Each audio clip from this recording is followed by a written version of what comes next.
Hello,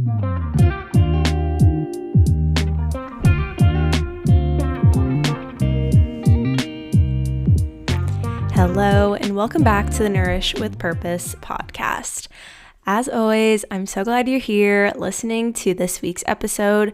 This week, it's a long one, so I'm not going to make this intro super long, just a few things I want to touch base on before we jump into the episode, okay? So first, if you have not left a rating or a review on Apple Podcast or Spotify, I would greatly appreciate that.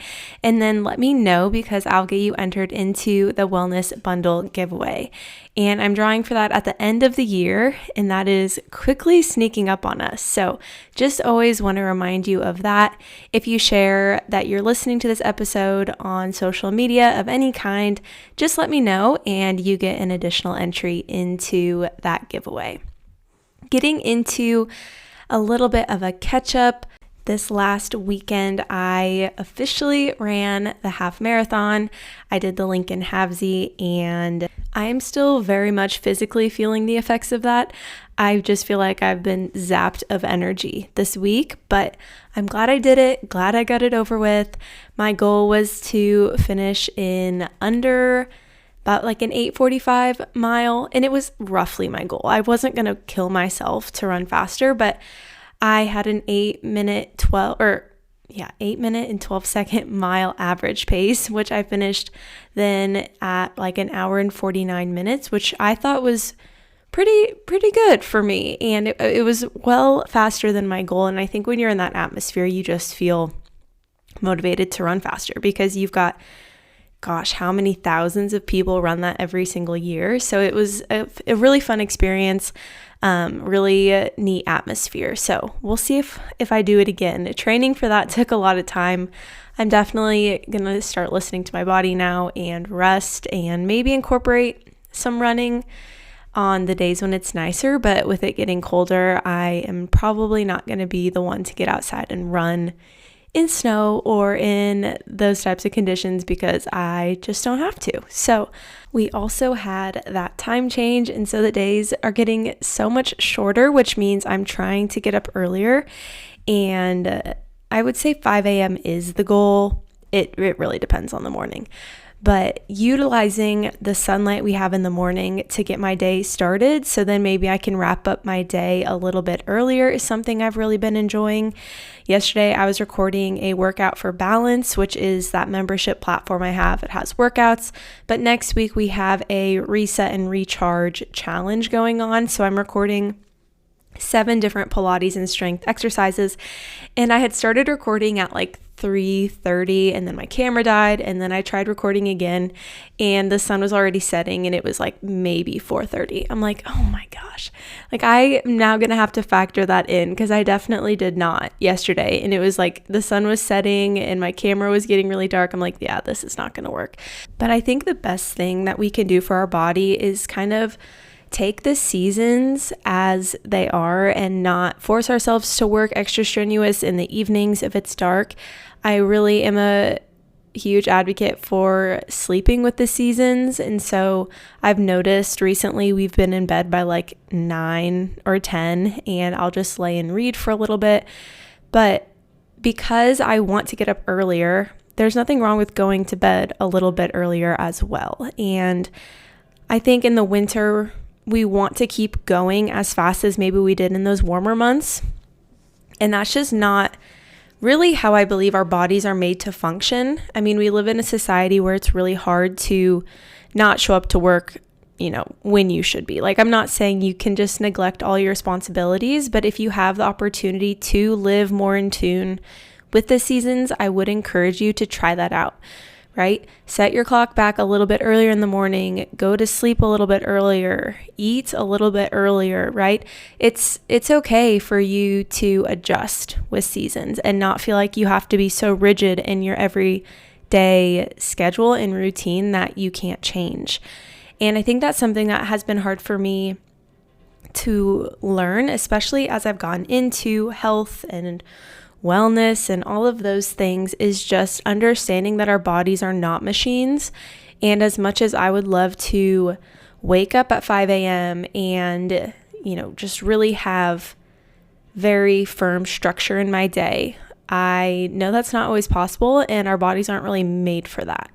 And so just know it's okay if it takes you longer to get up in the morning, or it's okay if by 8 o'clock you're tired, like go to bed. You don't have to stay up and study or fill every second of your day with something just to feel productive. You can actually find a lot of productivity in just resting and preparing your body for the colder months, because they're here and they're coming very quickly. And I think it's something that's important to remind you of, because it's something I very often forget, is that our bodies aren't made to function 24/7 at a high capacity. Like, take these months, let your body rest. It's okay. The world will keep spinning. But that leads me into the segment of how I'm nourishing my mind, body, and spirit. So how I am nourishing my body is I've been striving to get 30 grams of protein for each breakfast. And I had posted about this on my Instagram story about how my past mindset would have been for example, I make 3 eggs and then I do a half a slice of toast with some Greek yogurt, bananas, or some sort of fruit, and then a nut butter on top. And my past self would have been like, oh my gosh, well, 3 eggs, that's already 270 calories. Like, how can you then have a slice of bread? Like, that's a pretty calorie dense breakfast. And myself now is like, okay, yeah, maybe it's calorie dense, but it's also nutrient dense. And our body needs the core 4 is what I call them, or a starchy carb, healthy fat, lean protein or protein of some sort, and a fiber in the form of a fruit or vegetable for you to feel very satisfied and full until your next meal. And finding that mindset shift and kind of having that realization of oh my gosh, I really have healed my relationship with food. And a big piece of that is the coaching work that I do, is because I'm able to help women through that. It's almost like I'm giving myself lessons on every call with somebody else. It's like, oh yeah, okay. I need to remind myself, it's okay if you're eating more food, your body needs it, instead of neglecting your body with food and really trying to stick so strictly to numbers or calories. And that just provides a lot of extra stress that you don't need. And so focusing on a protein heavy breakfast with, of course, balance. That's what I talk about all the time. Those core 4, that is what truly is going to satisfy you. And it makes me feel really good and have energy for the day ahead. How I am nourishing my spirit is I have been waking up, and I've been doing this for a while, but waking up and stretching and taking that time in complete silence in the dark. Actually, I don't turn on any lights, complete darkness, and I just stretch, and then I'll sit with myself for about 5 minutes and try not to really talk or, like I said, listen to anything. There's no lights on, so it's a really special time for me to just focus on my thoughts and take time in the beginning part of my day, because I know the rest of my day is going to snowball and it's probably going to start to feel kind of crazy and I'm going to get stressed out at various times in the day. So just taking that time, kind of sacred time in the morning for myself, where I know if it's early enough, there's very minimal distractions that can keep me from doing that. Lastly, how I am nourishing my mind is reading. And this is not something that's new, but it's something that I have tried to incorporate instead of scrolling late in the evening. So I put my phone away about 8 o'clock, and then, like I said, it gets dark so early now, so I'll actually get in bed and then read. Most nights it's about 30 minutes. And I'm on my 22nd book of the year, which my goal was 20. So I'm really proud of myself, except for I started this new book without knowing how many pages were in it. And there's 6,732 pages. I'm like, okay, I probably won't be finishing this before the new year, but maybe we'll see. It's just funny because on my Kindle, it shows you the percentage of how far you are. And I think I'm on page 150 or something. And it's you're 27% done. I'm like, oh my gosh, in any other book, I would be 50% done, but it's okay. It's a good book. It's interesting. And I can't think of what the name is. Oh, The Haven House, maybe. If you've read that book, please let me know if it's worth it, because like I said, with it being 6,000 pages, I don't want to waste my time reading something just to get like halfway into it and be disappointed. So let me know, DM me, message me if you've read it and if you liked those books. But with that, I think we should go ahead and jump into the episode today because it's one I'm so excited to share with you. It's about all things that I love: sourdough, canning, homesteading, having chickens, having a garden. And I am so happy that I could have on my friend Emily for this episode because she is the perfect person to talk to you about this. So with that, let's go ahead and jump in. Today I have on Emily. Emily was a crucial part in me kind of starting my whole homesteading journey. So I thought she would be the perfect person to have come talk about sourdough and canning and homesteading and really just what life looks like for her. Because like I said, she was that piece that just really got me on board with homesteading, living not even a slower life. We talked about this before we started recording this, but it's not necessarily a slower pace of life, but just looks a little different than most people, I would say. So, Emily, thank you so much for being here and being willing to chat with me more about all things that I know you're passionate about. Thanks so much for having me on. I'm excited to talk to you today about everything. Oh my gosh, me too. You who don't know, Emily and I actually met. We both worked at a hospital together, and then she ended up moving. And as soon as she moved, I'm like, okay, I'm out of here too. When we talked, I felt like we aligned with so many beliefs and what we wanted our lives to look like. So when she wasn't there anymore, I'm like, I'm not going to be there anymore. So that's kind of how we met. And Emily, do you just want to go ahead and share more about yourself, where you're living now, and what life looks like? Yes. We moved out to Nebraska when my husband got a job out there right out of college. We lived out there for probably about 2.5, 3 years. Um, Bailey and I, yeah, met at the hospital there. We worked together, and I think our friendship started off when I remember sitting in the office together. Nobody was around us, and I had this little secret. It's like, oh, we're going to be moving. So I looked over at her. I said, hey, by the way, if you want like a full-time job, I'm going to be moving soon. And I had not told anybody. I was like, I could not tell anybody, but for some reason I just felt like I'm like, okay, I can trust Bailey. Like she seems normal and like somebody I could trust with this information. And then it's just started from there. It was just so sad leaving though, because we had just created such a good friendship and we really aligned on so much. Mhm. Sitting in the office, and we had just met, and you're like, I was so worried you would hate me because like we both interviewed for the full-time position and I got the Yes, part. yes. Emily had been working there for obviously a few months longer than I had, maybe 4 or 6 months. I think I was like 6 months, maybe. Yeah, 6 months before you came. Yeah, and I'm like, oh my gosh, no, I don't hate you at all. Like, I'm fine working part-time. And then from there, I'm like, okay, this is gonna be good. Because I could just, like you said, I could just tell I could trust you. I'm like, this is gonna be a good work friend to have. And then obviously it blossomed Yes. into more than just being work friends. Yes, yes. We had so much fun together. And then we would just, yeah, talk all day about stuff outside of like what we were doing outside of work. And it was nice to have somebody that, my age too, and that we really just aligned on so much with our life. And it's kind of funny, where we are now. But I'm just so sad we're so far apart now. I know. I know. I was thinking about that. I'm like, everything we dreamt of when we were at work is our reality now, which is insane. Right, right. Yeah, we were obviously hard at work, dreaming of our life outside of it. Okay, what's the quickest way we can get out of this and into Yes, doing all the things? Yeah. yes. Okay, so where are you living now? You want to go ahead and share that? Yeah, so we're back in Illinois. We actually are from Illinois, central Illinois parts. We both grew up about probably 30 minutes away from each other. We met in college. We always knew we wanted to come back eventually.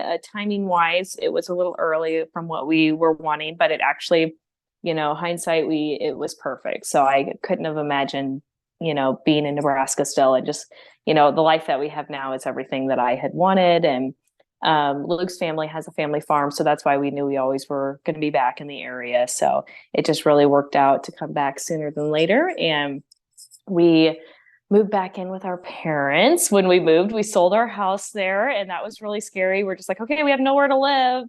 We're on the house hunt now. And so we moved back in with our parents. We were there probably about a month or two before we found our house. And it just worked out perfectly. We're halfway in between both of our parents. We have about 3 acres of property. We are in a fixer-upper home. That is definitely what it is. So it's been a lot of fun. We've been here almost a year now. So it's crazy that it's been almost a year of this. I know. Time goes so fast. I remember it was a big thing for you is like, where are we going to live? Because you want to be close to both of your parents. So the fact that you found a house like really in the middle of both was Right.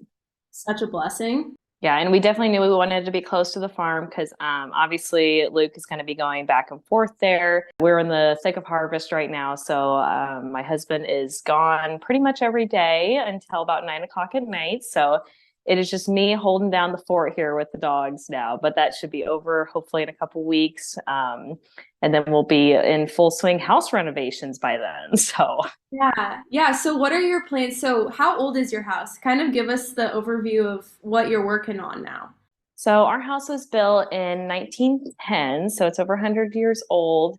Actually, about half of the house is the original house, and then they did do an addition on the back. I think that was in the 90s when they did the addition. It definitely is like a nice addition because some additions you see, you're like, oh my gosh, that like obviously is like weird looking. So they did a really good job. Like you can't even tell like that it's an addition other than like the trim is obviously not like the old trim. The house has so much character to it. It has the original hardwood floors in the old part that I just love.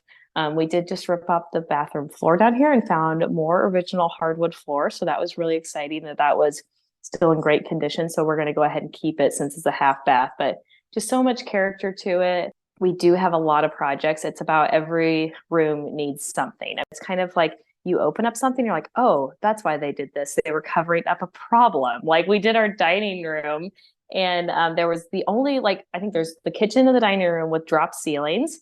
We took out the drop ceiling and we're like, oh, that's why they put it in because there was a giant leak that they never fixed. So from the bathroom upstairs, like that's awesome. So it's like a booby trap. You open it up and you find something. Oh my gosh, I can relate to that. That was the same like in our master bedroom.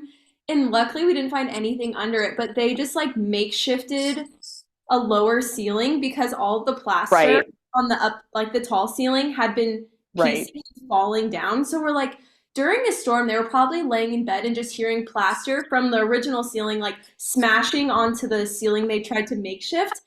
Like, why would you not have just fixed Why? it?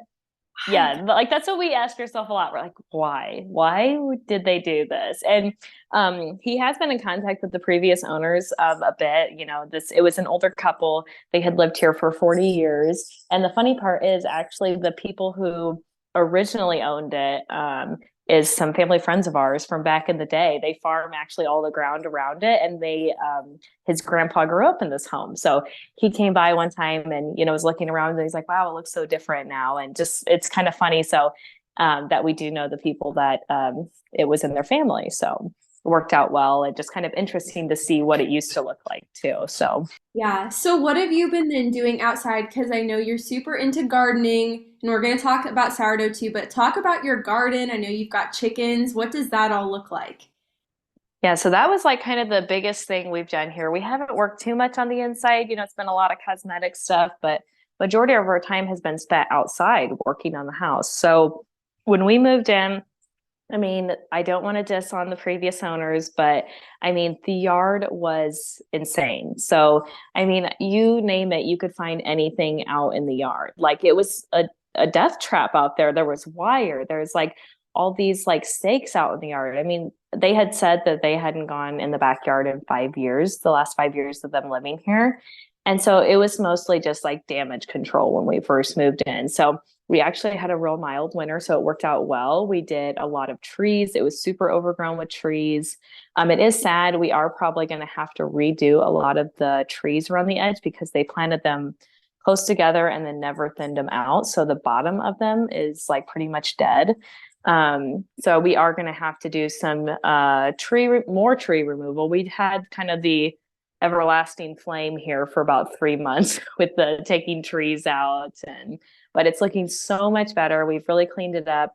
And then the garden, that was a big thing for me to get the garden area set up. So we got that set up in the chicken coop, and we've got our chickens, and that was kind of our main focus since we moved in.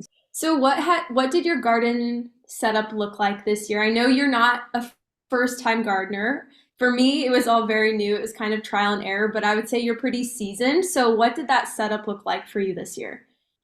Yeah, so we did fence it in. I think it was 45 by 50 was the garden, so which is really good size. I did want it nice and big because I like to have, a lot of room for stuff. I want big walkways, things like that. And I had done gardening since I was in high school. I did a big garden at my parents' house in high school, and definitely had more of that itch than even my mom did. But I now got her into gardening too. So she's been doing it the last few years. And then we had done some small gardens out in Nebraska, which failed epically every single time.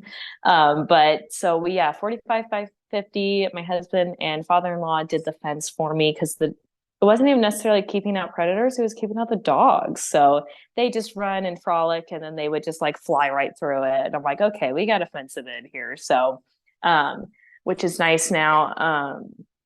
We didn't really have not necessarily like a big like game plan for it. I kind of did it in corners of where I had sections. We are going to change up the layout next year. We're going to do long rows along the whole thing and just kind of change some things up. We did do a garden too at the farm, and we're going to just switch things around. Like we're going to take all the viney stuff and take it over to the farm because that stuff just goes seriously insane. I mean, you think you have a lot of room and that stuff spreads like mad. So we're going to take all the viney stuff and take it over to the farm and just let it go crazy there.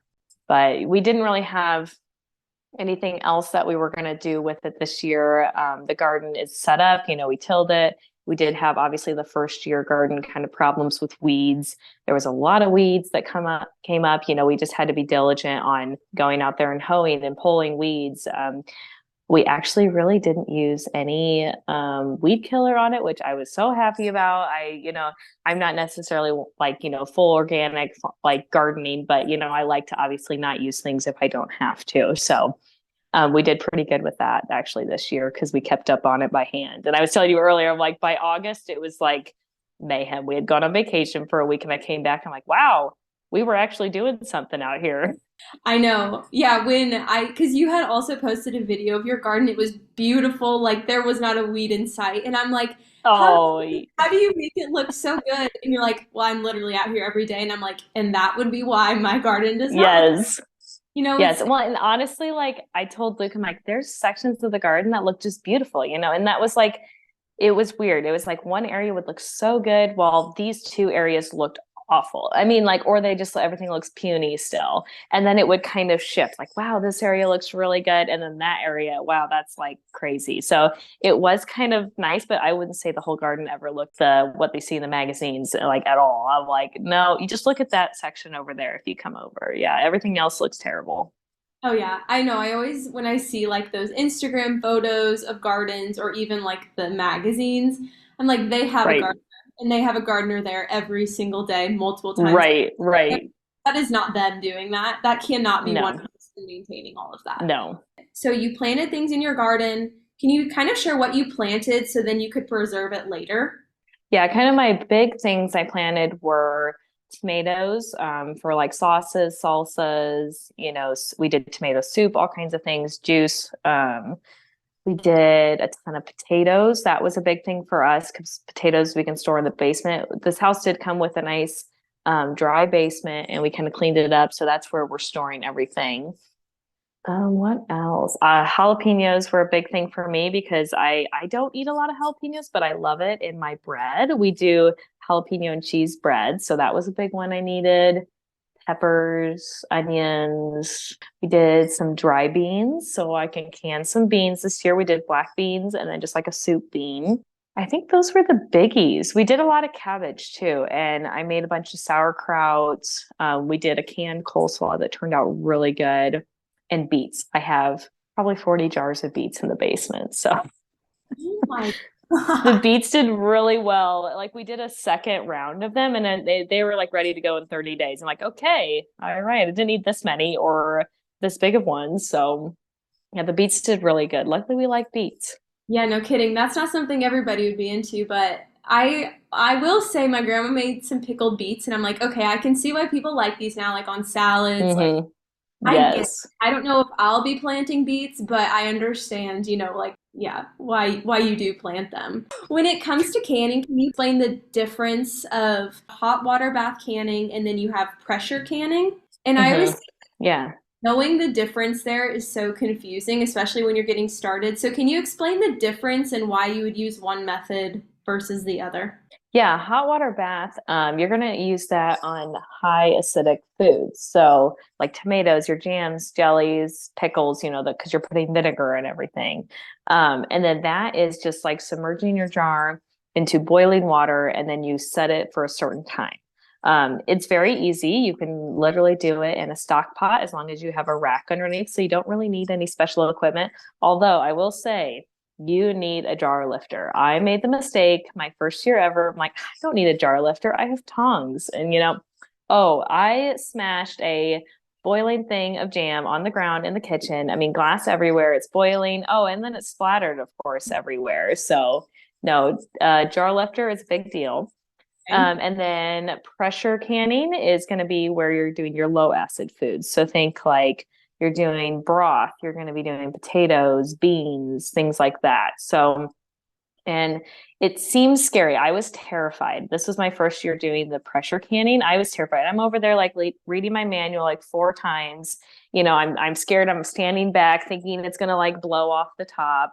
But it actually was very easy and there was no problem to it. It was very easy to figure out. And actually, you use like 3 quarts of water versus filling your whole pot of water. So it was kind of nice not having to use a ton of water. Mhm. So those are the difference between those. And two, if you just get a pressure can or two, you can actually use that as a hot water bath because it's just a stock pot. So you just don't put the lid all the way on and you fill it up with water. So you really don't need a ton of special equipment for canning. Okay. So, what other supplies would you need then too? Like, if I just got a pressure canner, I could use it for both. I mean, Right. that's so smart. But what Yeah. other equipment other than a jar lifter do you need to start canning? So yeah, jar lifter, you obviously need so your glass jars and your rings and lids. I've bought a lot of my jars even off Facebook Marketplace. Like I'm telling you, I felt like I robbed this woman like 2 months ago when I bought like I think 200 jars off of her. She used to be big into canning. I paid $40 and I felt like I robbed her. And they were like in perfect condition. They had the rings on them. I'm like, are you sure you don't want more money? Like this is insane. But no, she was just so nice. And biggest thing to look for is, you kind of rub your finger around the top to make sure there's no chips. If you have some little chips and nicks and stuff, it probably will not seal correctly. So I even do that every time I go to do another round of stuff when I'm washing my jars. I'm kind of making sure there's no chips or cracks in anything because you do not want one exploding in your canner, and it will happen. What else? I think that's kind of like the biggies that you need. I mean, you can get other stuff that kind of makes it a little easier. Like you want to debubble your canning stuff, you can just use a knife. You don't need to get a little special tool to do that. They do have a little magnet thing that you can, pick your jar lids up, but you don't have to. It does make it nice, but you can just grab it with a fork out. So you can get all these other special tools, but biggies are going to be, your pot if you just are going to do a hot water bath or just get a pressure canner and then you can use it for both. I do have like the Presto 23 quart canner that you can double stack jars in. So it's really nice having the ability to do a lot at one time. And then, yeah, your jars and rings and lids. And I always do new lids. I have never reused lids. I know some people do. I'm guessing you can if like you literally had no other option, but I always get new lids for them. Yeah, that's what my grandma has told me too. She's like, if you're gonna go to the work of doing it, then get a new lid because you don't want to risk it. Yes. Well, and just like you're going through all this work, like I would cry probably if like everything went bad. I would seriously cry after a full day of work and all of it went bad. Like, Well, yeah, it is. It's so much work. It's also rewarding, right? Like I know yes. you'll have a lot of food probably going into the winter and even spring that you'll be able to enjoy your garden produce for so much longer because you are canning. I did want to go back to for people that maybe have never heard about canning or have never seen maybe their grandma or their mom do it. How do you know that a lid has sealed? So you want them to sit in a draft-free area for 12 to 24 hours. I always go the 24 just because you don't want to jack with the ring just in case it will kind of mess up with your seal. What you do, always press the top. It shouldn't pop on you if you're pressing the middle of the top. Like if there's a pop, it is not sealed. Also, what I do is I always store my jars without the rings on them so you can physically see if like it has popped off when you're just doing kind of a check. And then before I put it down, I will grab the lid, grab it by the lid and lift up the jar. I mean, you're literally grabbing it by your, I guess, I mean, it should be a pound or so, but it will pop open if you grab it and try to lift up if it's a bad seal. Some people are like, oh, well, don't you worry about botulism, things like that. I mean, be smart. If it has a weird smell or if it has a weird look to it, do not eat it. I mean, think of people have been doing this for hundreds of years, okay? And, you could probably get sick by lettuce from the store. So I think, use your discretion. If it looks weird, if it smells weird, don't eat it, dump it. But we've never had an issue with making ourselves sick. Yeah. So, what are some of your go-to maybe recipes that you can, or just, you don't have to go into the depths of the recipes, but ideas that maybe if somebody has extra tomatoes or if they have extra jalapenos, what are some recipes they could make? My best friend has been honestly YouTube for different canning recipes. I have a few people that I love watching their canning ones. A Simple Alaska, I think, is one of them where they live up in Alaska, this couple, and they do gardening, canning, and they do kind of off the wall, recipes. That's where I did my canned coleslaw was from them. It's like a beet and canned coleslaw. It was really good, but it's not one you're going to find in like the ball canning book, obviously. And then that 1870s Homestead does a ton of canning videos. She has so much information on there. So them, I usually kind of follow along for different recipes and, you're seeing it visually in a video. So it's like, you're getting repetitively like this, okay, this is how you do it. I mean, that's how I think now I feel so confident in canning. Because I remember when I first started, I was like, okay, follow this, follow these directions. I don't even have to think about it anymore. So, you get your recipe, you kind of can just go at it. So those are some great resources to use. And then I do have the ball canning book recipes. They have a ton in there. Tomatoes, you're going to be doing sauces. I didn't really follow a recipe for my sauce. I just kind of was like, oh, garlic, onion, whatever, salt, pepper. I don't do sugar in it. Some people like it with sugar. Like tomatoes are plenty sweet. You don't need a bunch of sugar in it. And just kind of, you're tasting it along the way. Okay, does it taste good? We'll warn people about tomato sauce. I did not know how long it takes. My gosh, start that early in the morning or prep the day before because I'm not joking. I was there till 10 p.m. at night, finally canning it. Oh Because my you God. just have to let it thicken. So you're just boiling off this water. I'm like, okay, nobody told me. I mean, I'm sure they did. Like, I obviously am dumb and didn't figure that out, how long it took. But yeah, I was like, okay, next time start this in the morning, not at 2 o'clock in the afternoon. Yeah. I know I did that this first time with my grandma and I think I drove her a little mad because I don't measure anything. Like I'm very much like, oh, No. it needs a little salt. Let's do a little salt. Yes. And she was Yes. like, so you have this recipe down for next year? And I'm like, nope, I don't. It's No. just up here. I'm like, I just like go with what I think it needs. But one thing we did to help with the water is we actually did like a wire strainer and we poured the Yeah. tomatoes. And so we got a lot of the juice off. I mean, it's obviously Yes. super thick, but I mean, we did it in a morning. Like I think I have Right.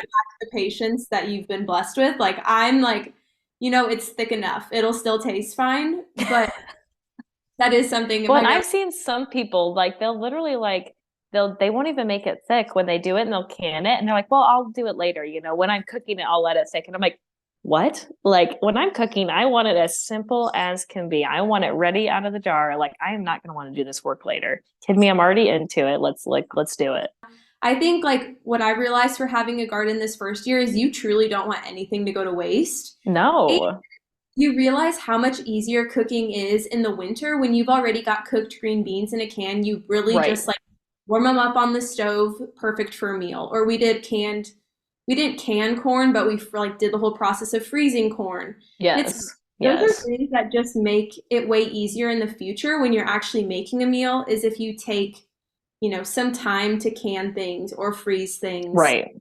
Yeah, it's like I'd rather take the time now and it be really easy later. Like that's why I was telling you earlier. I'm like, I have like 13 gallons of tomatoes in the freezer. And some people are like, that is all I'm going to do. I will figure it out when the time comes. I'm like, no, I will be dealing with those. They will be in some form of easy to use tomato product. So I'm like, I'm not going to take the time later to be like, okay, well, now I'm going to make my sauce and it's going to be a 45-minute meal. Like, I'm not going to be cooking for 45 minutes. So No. make it easy now and you'll really enjoy it later. Yeah, I agree. So I want to get into talking about sourdough because for those of you who don't know, Emily was my sourdough dealer for a long time before she moved away, and I was like, I will literally pay you to mail me bread. And I believe you like looked into it and it would have been a ridiculous amount of money to just Yeah, I'm mail. like, Bailey, make your bread. You can do it. I was terrified of starting and because and then you would explain it to me and it was just sounded so complex. I'm like, I just cannot visualize what this is going to look like. So to get into sourdough, Emily gave me some of her dehydrated starter. And so that's how I started my own and we got into it. But I want you to talk about why you started making sourdough in the first place and maybe the benefits that you've noticed that have come from starting. Yeah, we were, that was typically our bread of choice then is was sourdough. That's what we liked. And, if you look on the ingredients, it's like, I don't even think it's true sourdough, what you would buy at the store.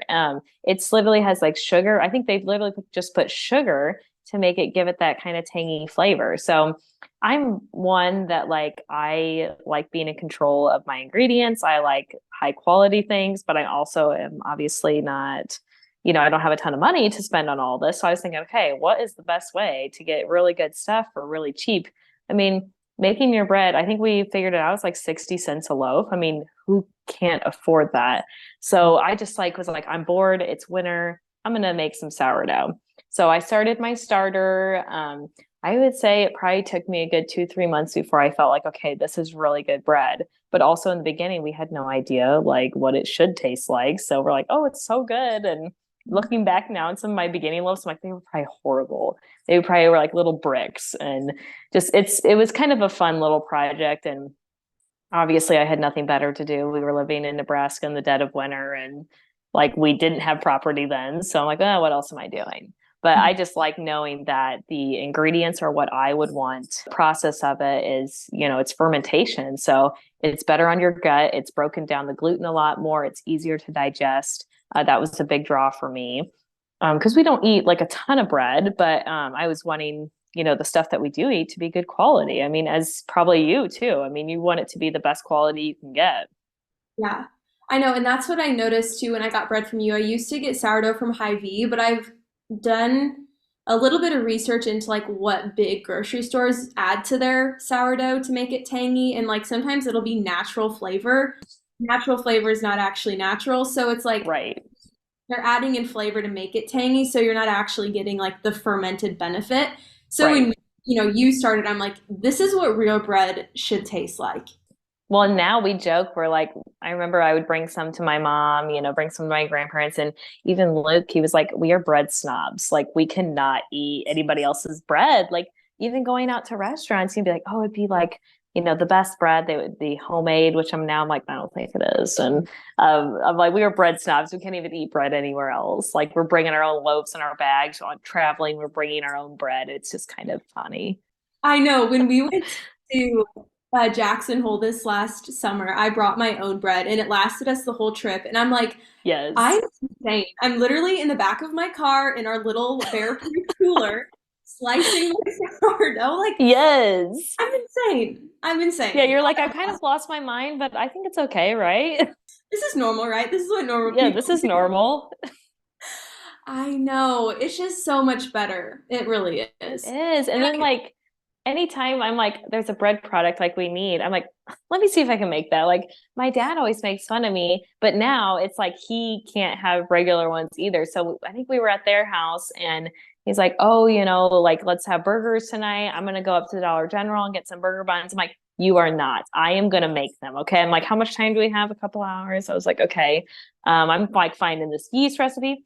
We had them. They're like, okay, these are the best buns we've had. Like, and now we're all like, well, we can't have any like regular ones anymore. And it's like, we keep starting this. We're like, no, not good enough. We got to make this ourselves. And it's just like, so I said, we're total bread snobs now. You know, I truly think sourdough is kind of the gateway into Yes. This honestly whole like life. Yeah. oh yeah, you start your first love of sourdough, you're a homemaker, you're a homesteader, Yes. no, not really, but I mean, kind of. Like even with our tortillas, I make homemade tortillas now with my sourdough Mm-hmm. or just sourdough muffins, like pumpkin muffins. It's like Right.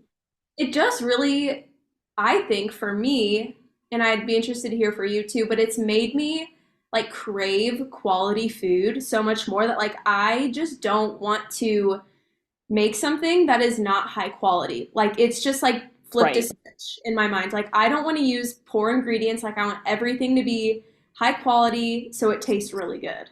Well, and that's like now, like we literally don't ever go out to eat. Like it has been months since we have gone out to eat. And it just makes me laugh because like my friend and I went out, I think it was her birthday in July. And we went and like it was kind of like a bar and grill. It was a fun place, We would have used to love that food, but we ate it. It was really good. And then I'm not joking. This is where it's like you feel kind of crazy. You're like, people won't believe me, but we're both like, wow, I just feel achy. Like, I'm like, my joints ache. I think it was the food because they're probably cooking it with oils that you don't normally cook in. Your body just gets so used to the good stuff that you have other stuff. And you're like, I don't feel good.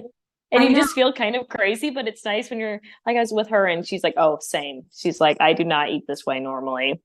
Yeah, I know. And that's where really like when I think to even the coaching I do, where food and having people like you share your story is so valuable because it's so closely linked to inflammation and how your body feels. Like Right. food is truly like such a powerful tool to either feel really crappy or feel really good.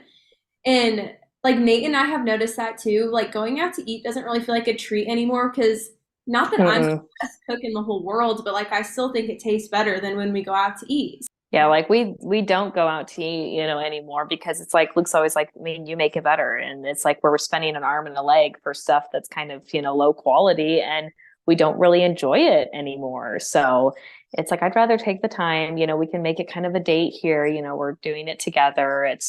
And like people will make fun of me, like, well, why do you spend all that time doing that stuff? I'm like, seriously, what else would I be doing with my time? I don't know. Like, I guess this is my hobby. This is what I enjoy doing. Exactly. So let's back up with the sourdough. So you have your sourdough starter. Talk to me about what the purpose of that is. What do you do every day with your starter? Well, like sourdough starter is technically like an active yeast. So it's a living thing. It's kind of gross to think about, but it's like living bacteria.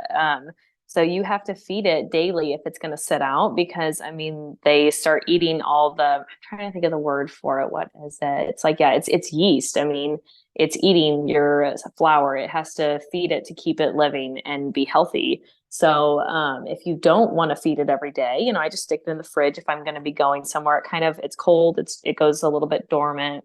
Um, they really say you can't kill your starter. You can always bring it back to life, with a little love, but really you just keep it out. You feed it.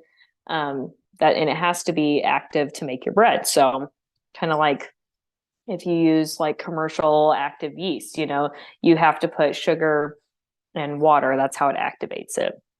So this is strictly just water and flour, and you just have to kind of take care of it a little bit and it will make bread for you. It takes longer, obviously, but I think that's kind of the key is it's breaking down a lot of that gluten. It makes it a little bit better for you than just kind of a quick rising bread. hmm And a big piece of keeping your starter alive, is it truly having like the unbleached flour versus bleached? Because I know that's a big thing I see in recipes, Yeah. always using, and for health reasons too, I'd say unbleached, but Is Well, that and going? like bleached flour, it can like kind of slow down. I've never tried bleached flour, so I've never really tried it to see if it is true. They say unbleached flour, it's going to be the best for it because it doesn't have other things in it that can inhibit your yeast growth. They even say, using filtered water because you don't truly know what's in your water that could inhibit the growth of it or kind of change the bacteria of it. So you could be adding things in it that you really don't want in it, and it could inhibit like your rise and fall of your starter. So if you're having problems with it, you need to look at what kind of flour you're using. Make sure you're using a high quality flour, then making sure you're using, like I would say, filtered or distilled water. So you talk about feeding your starter. How much flour and how much water do you feed it every day? If I am just gonna feed it and let it rise and not bake with it, I'm just gonna do 50 grams of each flour and water. And I would say getting a scale for if you're doing sourdough is key. I started out just doing like, the cup to cup stuff, was kind of following that. And it definitely improved when I got a scale and was measuring things out with grams because it's a lot more accurate. And then on days that I'm actually wanting to make bread with it, I'm giving it a bigger feed because you want more of it, obviously. So, I mean, and every recipe is different. It will tell you how much to feed it before you want to make bread. I'm typically doing 120 ish of each water and flour if I'm going to do bread because I usually do 2 loaves at least at a time. Okay. And with that too, if you're just feeding your bread, I know the part of like discarding half of it seems very confusing for a lot of people. Yes. Talk about what that looks like then, because I know you have half of your starter, you dump half of it. What do you do with that, or where does it go? So like my discard, you really only need like a tablespoon or two to keep your starter going. So I always think of it like people if they used to do the Amish bread, you had to do something to it every day. You only needed a little bit. So the discard then is whatever's left, what you've taken off. So I just keep that in the fridge in a jar in there. Sometimes all of a sudden I'll have like 4 cups of discard. And I'm like, shoot, I need to do some recipes with this. So you can look up sourdough discard recipes and you can make practically anything with them. You can really do whatever. Our favorite, I think, is the pancakes. So that is one of our favorite discard recipes. And I think it's a little better for you because you let it sit overnight, which was so weird to me at first. You're like, you're putting milk, flour, and discard, and you're just going to let it sit on your counter for 12 hours and it's not going to poison you. It's like, what is this? But I'm going to try it. Yeah. I know, I know.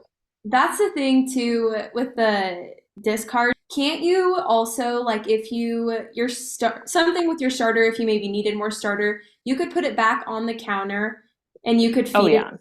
rise. Like it would turn back into an active starter. Oh yeah, yeah. Like just think that discard has always been starter at one point. Like if you for some reason, like I always try to leave a little bit left in the jar after I make bread because you can just make that into more starter. But if you ever like run out but you have discard in the fridge, never fear, you have sourdough starter always at hand. You can always just refresh it. It may take a couple days, but you always have some. I know. Sometimes that's my fear because I got my starter from you and I'm like, okay, I can't like I have to always have a little bit left in the Can't jar. run out. Yeah, like I can't run out, especially if I don't have any discard in the fridge because then it just puts you in Right. a panic. I'm like, I can't. Yeah, I do have like dried stuff still because I'm like a weirdo and I'm like, I have to have something like just in case, like for some reason I'm dumb and am not thinking and don't have anything left. But I always feel like I have like discard in the fridge. It never fails. All of a sudden I'll like go through a bunch and then I'm like, where did like these 2 cups of discard come from? Like they're like in the back, shoved behind things in the fridge. And yeah. I know. Okay, so supplies for sourdough because I know there's lots of different recipes that you can make with your starter. I would say a traditional sourdough loaf is probably the most typical. I know you said you added like Right. jalapenos and cheddar to yours, Right. but what supplies do you need to get started with sourdough? You really need nothing. Like when I started with it, I had nothing crazy. Like you can get all the fun stuff, and I have gotten some things over time. They do make it a little bit easier, but you truly need nothing besides flour, water, and your starter and some bowls. Really good things to have are, I do like my little bannetons that I put them in to shape them.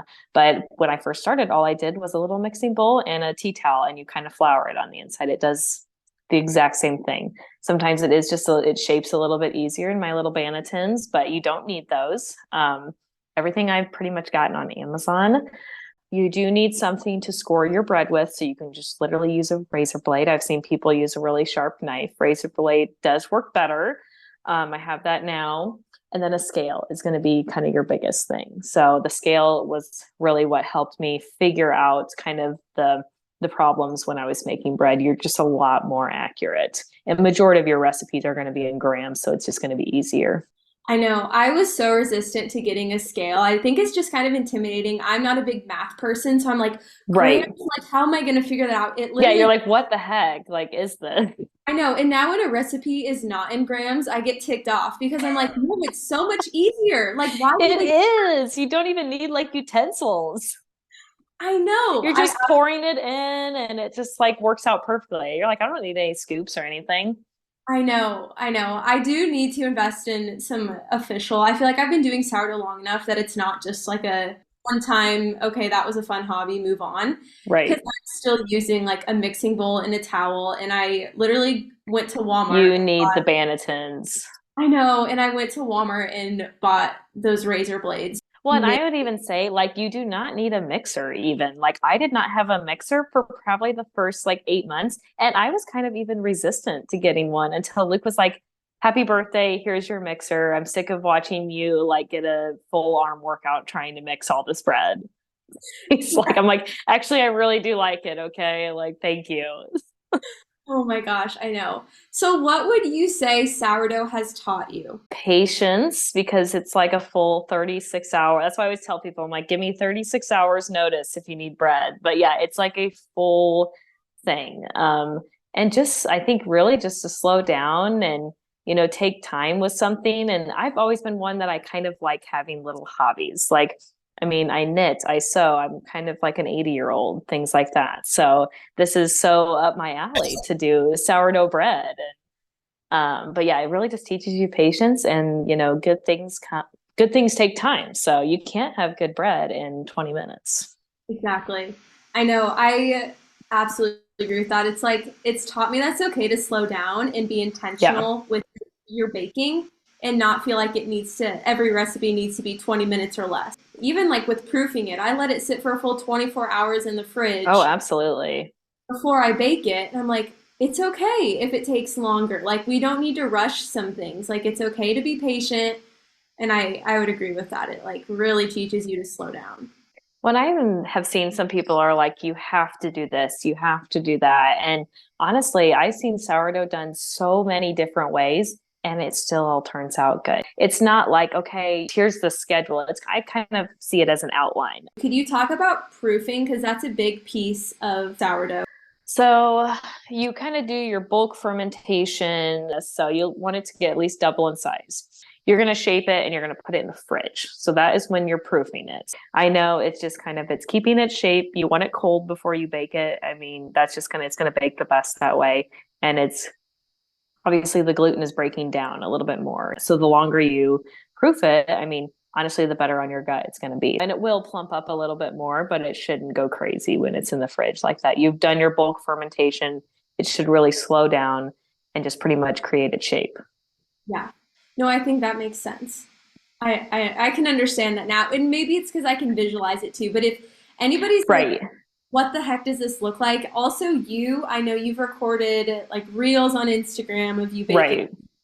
So you're a good resource for people to check out too. If they're like, I just need to see this whole process, you And I are, think sometimes you just have to jump into it and just kind of trial and error because sometimes when I remember when I started, like I did a ton of research before, Pinterest and Instagram were my friends. So I found accounts that I liked that were very informative. And I think I just kind of started trying things and, I'd be like, okay, obviously this works better than this, it's kind of trial and error on what works best. And everybody has a different recipe or protocol they follow. Find one that fits your schedule the best. I agree. With kind of rounding us back out to homesteading in general, have you always wanted to live on a farm, have a garden, make your own food? Like, has that always been a passion of yours or a desire? Yes, I would say if like you knew me from when I was a kid, I was kind of that weirdo. Like I always like, my mom always said I begged her to be homeschooled. I'm definitely more of the hermit. So being home and just doing this stuff at home is just so me. Like I don't ever want to leave my home now, which is kind of, it can get bad. You're like, okay, I obviously need to have like a happy medium, all this, but I think I'm kind of like curating my home where it's like, I shouldn't want to leave. You should have hobbies that you want to do here. I liked gardening even as a kid. I did 4-H, where I'm knitting and doing these sewing projects. We had animals growing up. We lived out in the country growing up, and we had horses and chickens. So it's just kind of normal. I wouldn't even say we're self-sustainable by any means, and I don't really strive to be self-sustainable. I kind of like the idea of being community sustainable, because you need people. You can't do everything yourself. But yeah, I would say anybody that knew me, this is not totally like out of here. Yeah, I remember when we would talk and like when we'd be with our husbands too, they would just like roll their eyes like, what are you going to? At one point, they're like, you guys need to stop talking and stop hanging out. Yeah, you're like, this is obviously making things worse. Yeah. We're like, well, maybe we should get I want to get a cow, or I want to do this. Right. Like, I think that's when both of us too have kind of reined it back of like total self-sufficiency isn't the goal. I think the goal is to do what you can within your house and your yard. But then also, if somebody outside of your home is doing something and it's a service you can pay them to have, like raw milk or honey, those are examples for us. It's like, I'm going to pay somebody who that is their passion. And for me, it would just add extra stress. Let me just pay them and use what they can provide for our house. Right.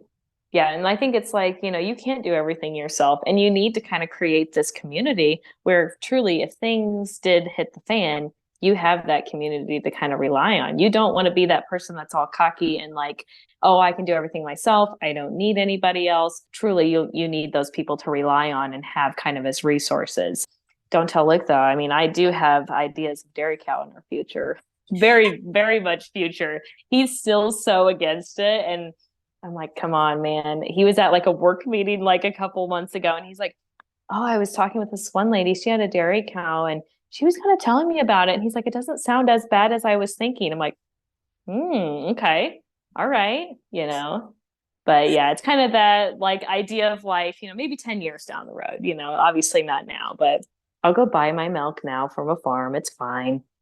I know. And it really is creating that 5 to 10 year plan. Like I can't say we because Nathan is kind of just along for the ride, and bless him because he's an understanding husband. But I'm like, I want bees and mini cows, and it's like, financially, we've got so much at our house we want to take care of. We need to have our basic needs met before we go and buy bees or buy, like you said, like a dairy cow. So it's like creating that plan. Like this is a long journey. We're in the long game.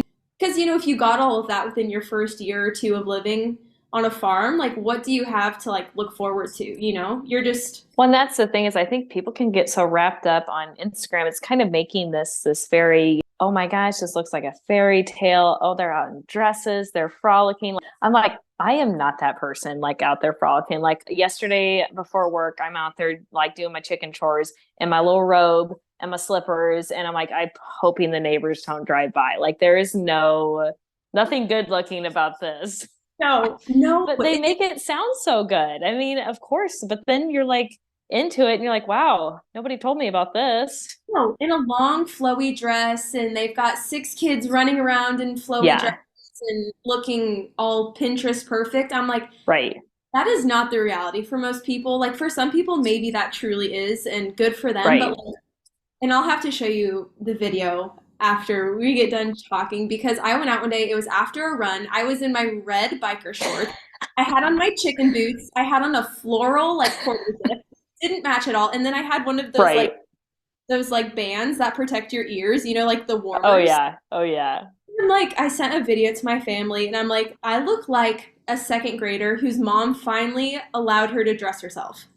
Like yeah, you're like, I should not be allowed out of the house, actually. No, like who is letting me look like this? And so many people will be like, you should record more of what you do day to day, like outside with your chickens. I'm like, nobody wants to see that.